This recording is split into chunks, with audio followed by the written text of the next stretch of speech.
les fabricants distribuent le diisocyanate de 4,4 méthylène diphényl, communément appelé MDI, dans une variété de contenants, y compris les conteneurs citernes.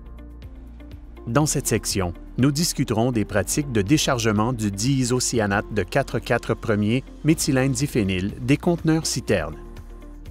Cela comprendra la préparation au déchargement, documentation, renseignements réglementaires, pré-déchargement, équipement de protection individuelle, branchement, opération de transfert, débranchement et préparation pour le retour. La réception, la manutention et l'expédition de MDI exigent la conformité aux règlements fédéraux, provinciaux et locaux concernant les matières dangereuses. Assurez-vous de connaître ces règlements et de les respecter en tout temps. Il est recommandé d'élaborer et de suivre une liste de vérification complète tout au long de la séquence de déchargement. Voici un exemple d'un processus de déchargement à envisager. Commençons par aider le chauffeur à positionner le conteneur citerne à la station de déchargement. Assurez-vous que le conducteur a réglé le frein de secours sur le camion une fois qu'il est en position. Arrêtez le moteur du tracteur à moins qu'il ne soit utilisé pour le compresseur d'air. Placez les cales de roue sous les pneus du châssis de la remorque ainsi que sous les pneus arrière du tracteur pour empêcher tout mouvement dans les deux sens. Par mesure de précaution supplémentaire, vous souhaiterez peut-être installer des barricades ou des feux d'avertissement autour de la zone de déchargement. Vérifiez l'exactitude de tous les documents. Vérifiez les documents du chauffeur pour valider le numéro de remorque, l'étiquette d'identification du produit et les sceaux de sécurité, que le matériel reçu est le bon produit de MDI et que le billet de pesée indique la quantité livrée afin de s'assurer que le volume de la livraison correspondra au stockage potentiel du réservoir de stockage. Examinez les valeurs du certificat d'analyse pour déterminer si le produit respecte les spécifications requises. Une fois tous les documents vérifiés, vérifiez le conteneur citerne pour vous assurer que les numéros sur les sceaux de sécurité correspondent aux numéros indiqués sur les documents. Confirmez également que les sceaux ne sont pas brisés et qu'ils n'ont pas été altérés de quelque manière que ce soit. Ensuite, vérifiez que la pression du tampon et la température du tampon respectent les paramètres requis. S'ils ne le sont pas, communiquez avec la compagnie d'expédition pour obtenir des instructions supplémentaires. Vérifiez les étiquettes de danger. Assurez-vous qu'ils sont conformes avec le produit indiqué sur les documents d'expédition. En dehors des États-Unis, des règlements différents peuvent s'appliquer. Aux États-Unis, le ministère des Transports, ou DOT, réglemente le transport de diisocyanate de 4,4 méthylène diphényl comme substance dangereuse dans des emballages individuels en quantité supérieure à 2267 kg ou 5000 livres. Lorsqu'il est dans cette quantité, le MDI est classé comme NA3082, autre substance réglementée, liquide NOS, classe 9, groupe d'emballage 3. D'autres produits sont également conformes à cette classification.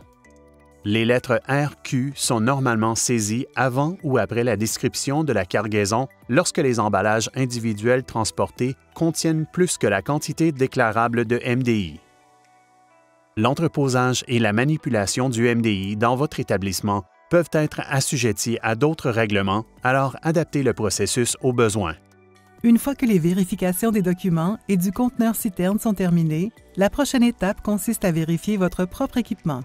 Si le contenu du conteneur citerne doit être déchargé dans un réservoir de réception, assurez-vous que ce dernier est le bon pour le produit et qu'il y a suffisamment d'espace dans le réservoir pour contenir cet envoi. Identifiez clairement le raccord de déchargement sur la ligne de réception. L'opérateur de déchargement montrera au chauffeur l'emplacement de la douche oculaire et de la douche de sécurité les plus proches.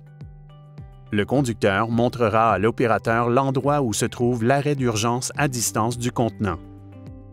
Les boyaux de transfert pour les produits de MDI ont généralement un diamètre de 2 pouces pour les différencier des boyaux et raccords de 3 pouces de diamètre généralement utilisés pour les produits de polyol ou de résine.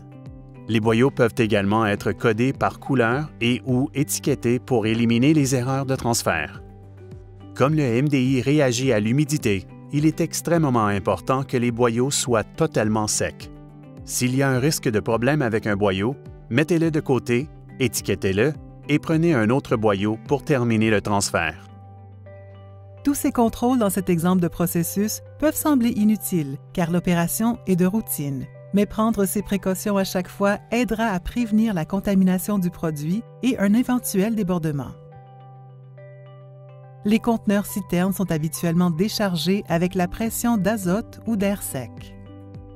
Une méthode alternative consisterait à décharger à l'aide d'une pompe tout en ajoutant de l'azote ou de l'air sec pour maintenir une atmosphère sèche à l'intérieur du conteneur citerne. Lors du déchargement avec l'une ou l'autre de ces méthodes, la meilleure pratique de l'industrie consiste à absorber ou à récurer toutes les vapeurs de décharge sans laisser de traces de MDI. Un système d'échange de vapeur en boucle fermée utilisant une pompe de produit est un autre moyen de décharger le MDI. La boucle fermée signifie qu'aucune vapeur ne s'échappe du système dans l'atmosphère et qu'aucune humidité de l'atmosphère ne pénètre dans le système. Si de l'air sec est utilisé pour le déchargement, il est extrêmement important de vérifier les signes d'humidité. De nombreuses entreprises recommandent un point de rosée de -40°C ou -40°F.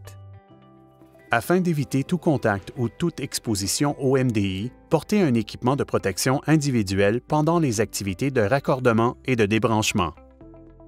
Cela comprend des vêtements imperméables appropriés comme un ensemble de protection contre les produits chimiques, des lunettes de protection, des gants et des bottes résistants aux produits chimiques.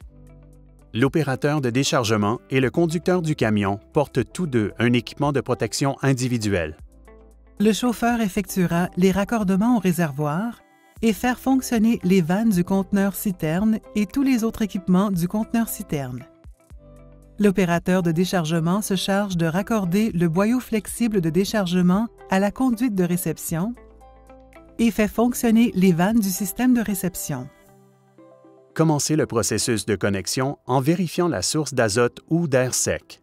Assurez-vous que le manomètre fonctionne correctement et que le boyau est fixé solidement. Retirez-le ou les bouchons de fermeture de l'arrivée d'azote sur le conteneur citerne et installez le raccord de vanne de purge requis.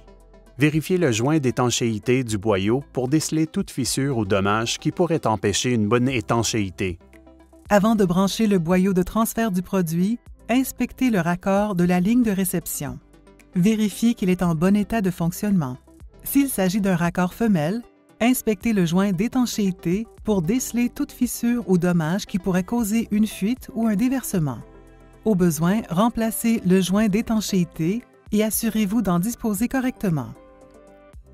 Inspectez le boyau de déchargement et assurez-vous que les raccords et les joints d'étanchéité à déconnexion rapide sont en bon état de fonctionnement afin que le branchement soit solide.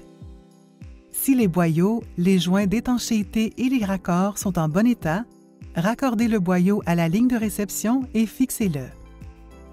La prochaine étape est de couper le seau de sécurité et de raccorder le boyau de déchargement au conteneur citerne.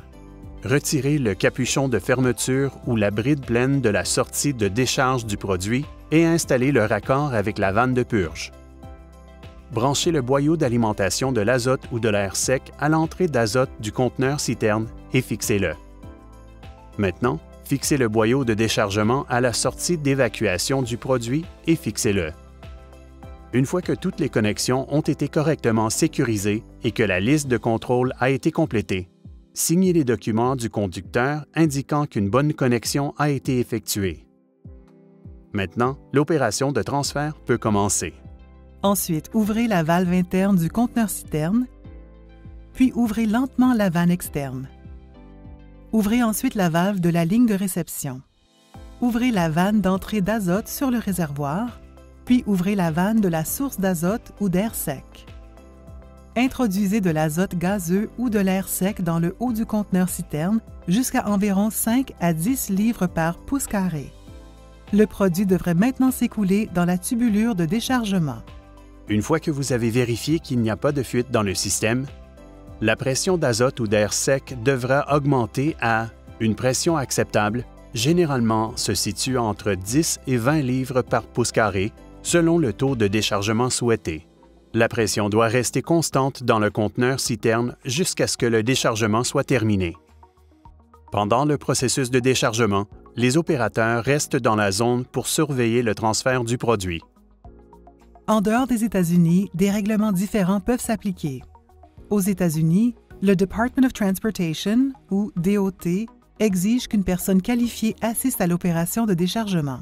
Assister signifie que la personne présente est alerte, a une vue dégagée de l'opération de déchargement et reste à moins de 25 pieds pendant tout le processus. Selon le DOT, pour être qualifiée, la personne présente comprend les risques potentiels du MDI, connaît les procédures à suivre en cas d'urgence et détient l'autorité et les moyens de déplacer le conteneur citerne. De plus, suivez les autres précautions de sécurité. Ne pas fumer, vapoter ou utiliser de produits du tabac, ne pas manger et ne pas boire pendant le processus de transfert. Surveillez la quantité de produits transférés en tout temps.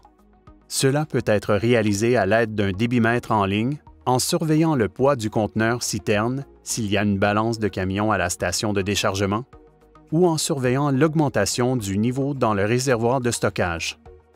L'utilisation de 2 méthodes de mesure du niveau ajoute un niveau de sécurité et réduit les risques de débordement. Ne vous fiez pas au système d'arrêt automatique pour arrêter le processus de déchargement.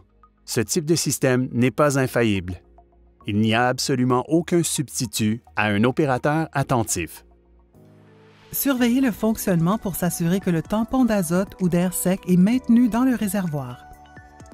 Une fois que le conteneur citerne a été vidé, débranchez le système avec le même soin qu'il a été connecté. Tout d'abord, fermez la vanne d'entrée d'azote ou d'air sec sur le réservoir et coupez la source d'azote ou d'air sec. Ensuite, fermez la soupape interne du conteneur citerne. Attendez un temps approprié pour permettre l'achèvement du processus de fermeture-arrêt, par exemple généralement environ 1 minute. Ouvrez ensuite la soupape interne pour souffler dans le boyau jusque dans le réservoir de stockage. Répétez au besoin pour vous assurer que le réservoir et le boyau sont vides. Veillez à ne pas trop pressuriser le réservoir de réception pendant le dégagement du boyau. Une fois le boyau dégagé, fermez la vanne interne du conteneur citerne et la vanne sur la conduite de réception. Fermez le réservoir et la ligne de réception simultanément pour éviter le reflux du produit dans le boyau. Ouvrir ensuite la soupape de purge pour dépressuriser le boyau de déchargement. Assurez-vous de recueillir tout produit excédentaire dans un récipient contenant une solution neutralisante. Maintenant, fermez la valve de purge et la vanne externe sur le conteneur citerne. Une fois cela terminé, débranchez soigneusement le boyau de déchargement du réservoir et la ligne de réception. Utilisez un récipient sous les extrémités du boyau pour capter tout écoulement de produit. Bouchez et fermez les extrémités du boyau immédiatement après le débranchement. Retirez le raccord de la soupape de purge. Ensuite, appliquez le capuchon de fermeture sur la sortie de refoulement du conteneur citerne et le bouchon de fermeture ou le bouchon au raccord sur la conduite de réception. Vérifiez de nouveau que le conteneur citerne est toujours sous pression, généralement un minimum de 5 à 10 livres par pouce carré d'azote ou d'air sec. Cela permettra de s'assurer que l'humidité ne pénètre pas dans le réservoir du conteneur citerne et ne réagit pas avec le MDI résiduel pendant son retour. Enfin, dépressurisez et débranchez soigneusement le boyau d'air sec ou d'azote de la vanne d'entrée du conteneur citerne, retirez le raccord de la soupape de purge et replacez le bouchon ou capuchon de fermeture.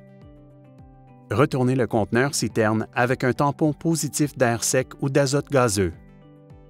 Signez le rapport de livraison et notez tout problème ou retard inhabituel qui aurait pu survenir. Après avoir retiré les barricades et les cales de roue, le conteneur citerne peut être libéré.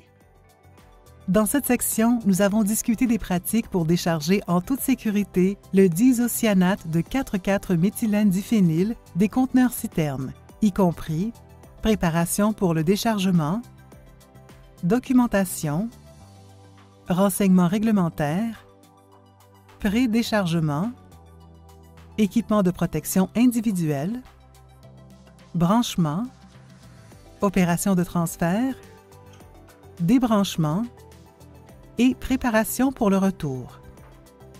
Si vous avez d'autres questions ou si vous n'êtes pas certain des mesures à prendre, demandez à votre superviseur ou à votre chef d'équipe ou communiquez avec le fabricant du produit.